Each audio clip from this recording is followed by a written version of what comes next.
So, you want to start posting on LinkedIn, and honestly, that's a really smart move because LinkedIn is one of the few platforms where posting can still lead to real opportunities like jobs, clients, partnerships, credibility, not just views. But it's also very easy to do everything right, but still feel and be invisible. I know this firsthand because I postponed publishing my first LinkedIn post for 7 years. Not because I didn't know how to post, but because of doubts, fears, and excuses that felt really reasonable at the time. But fast forward today, I published over 200 posts on LinkedIn. I've built an audience of over 5,000 followers. I've reached over 1 million views and turned LinkedIn into real professional leverage. So if I had to start over on LinkedIn in 2026, knowing everything that I know now, I would do a lot of things very differently. In this video, I will walk you through 5 core strategies that I would follow in my first 30 days on LinkedIn. They're simple, they build on each other, but the fourth one is the one that people often underestimate, even though it's one of the main reasons why some people grow fast on LinkedIn and some stay invisible. So definitely stay until the end to discover all 5 crucial strategies. By the end of this video, you will have a roadmap that you can actually follow. Not to go viral, but to become known. So let's start with strategy number 1. Define the point of LinkedIn for you.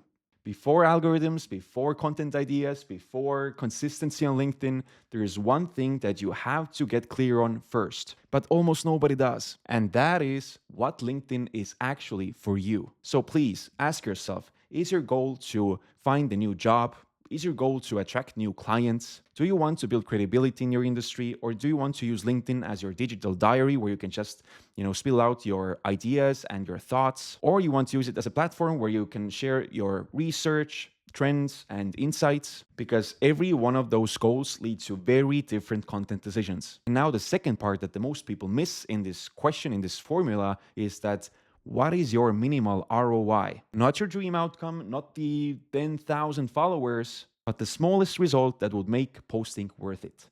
I've actually talked about it in my previous videos as well, but one of the biggest fears that people have when it comes to LinkedIn, when it comes to building their personal brands, actually on no matter which platform, their biggest fear is that I'm going to put so much time into it, I'm going to put so much effort into it. What if it doesn't work out? What if I don't get the results that I'm hoping to?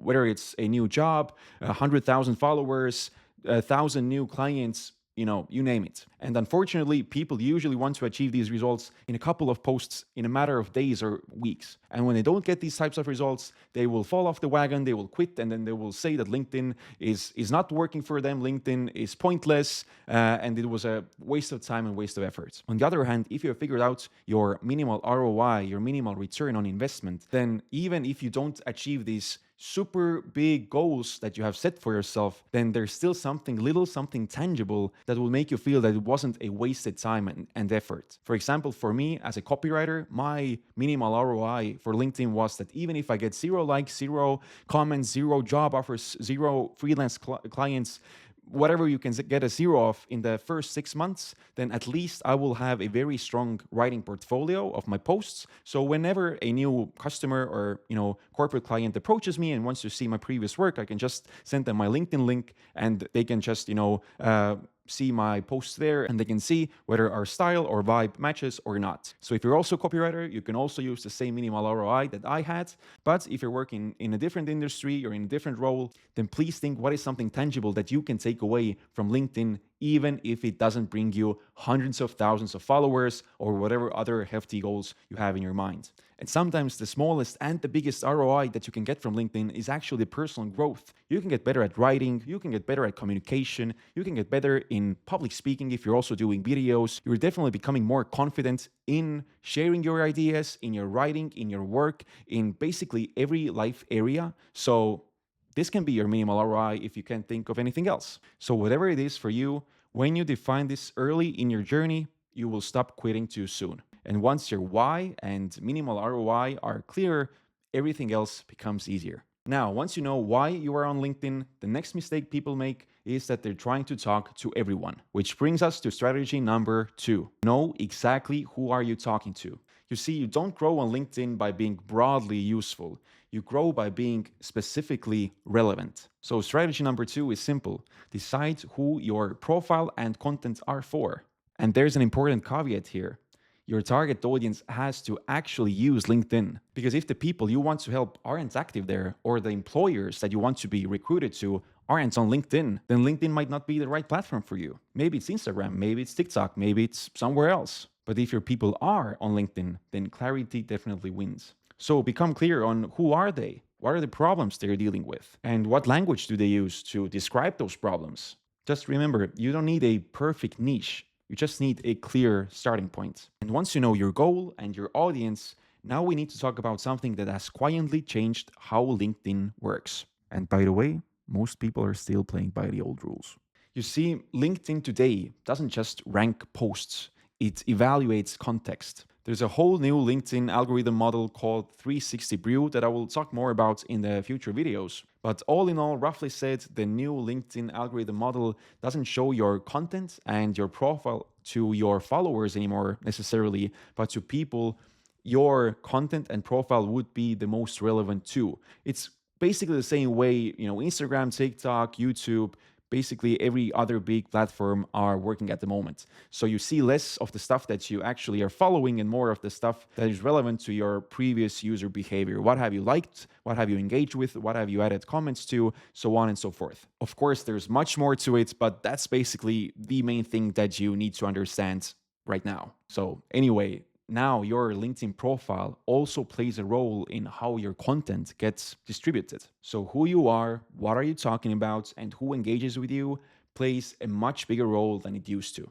So if I were starting on LinkedIn in 2026, I would optimize my profile before I post anything. And this means a headline that clearly states who you help and how, an about section that tells a compelling story, experience that supports the direction that you're going, and featured section that shows proof or your previous work, because your profile isn't a resume anymore. It's a relevant signal to the algorithm and to your ideal clients. Oh, and by the way, if you want, I can create a beginner-friendly LinkedIn profile optimization video as well. Just let me know in the comments. But anyhow, once the foundation is set, now we can start thinking about becoming more active on LinkedIn. But posting alone won't get you too far. And this leads me to the next strategy, which is super important, especially in the early days.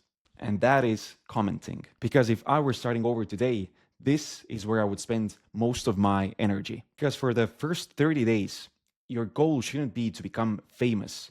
Your goal should be to become familiar. So that's why I would post 2 or 3 times per week if possible. But if the time is tight, then once a week is good enough. And even if I would have zero time or brain capacity to post on LinkedIn, I would definitely spend at least 20 to 30 minutes per day on commenting on other people's posts on LinkedIn. And I would do that on peers, other creators, and big industry leaders' posts. And I'm not talking about some random great post, thank you for sharing type of comments. I'm talking about thoughtful, relevant, value-adding comments. Again, if you want another masterclass on how to comment properly on LinkedIn, let me know in the comments. But commenting is how you borrow attention before you have any connections, before you have a big following or a big network. And to give you a real example, then I have had comments that have reached over 20,000 impressions and 15,000 impressions. Meanwhile, some of my posts, even though they are super valuable and super relevant, they have only reached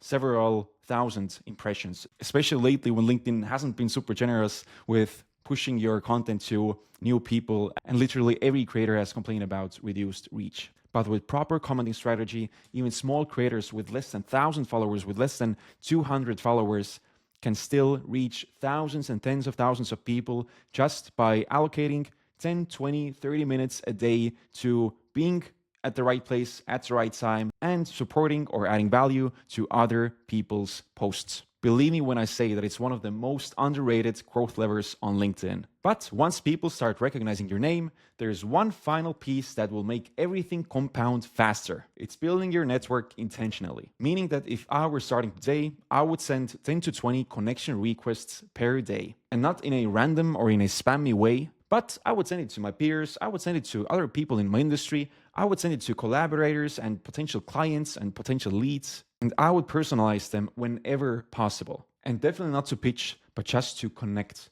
because LinkedIn is first and foremost a networking platform. And remember, a small, relevant network beats a big, random network every time. So if I started on LinkedIn in 2026, here's how my first 30 days would look like. I would define my goal and minimal ROI. I would get crystal clear on my audience, who am I trying to reach. I would optimize my LinkedIn profile based on my goals and my target audience. I would focus heavily on commenting. And I would build my network intentionally, sending 10 to 20 connection requests a day. And not because to go viral or not because to chase likes, but just to become known. I hope this video gave you the necessary nudge to get going on LinkedIn. If you have any questions regarding LinkedIn, regarding content creation, regarding public speaking, how to do videos, how to build your personal brands, let me know in the comments and I will make sure to cover your questions in my next videos as well. Thanks for watching, take care, and I'll catch you in the next one.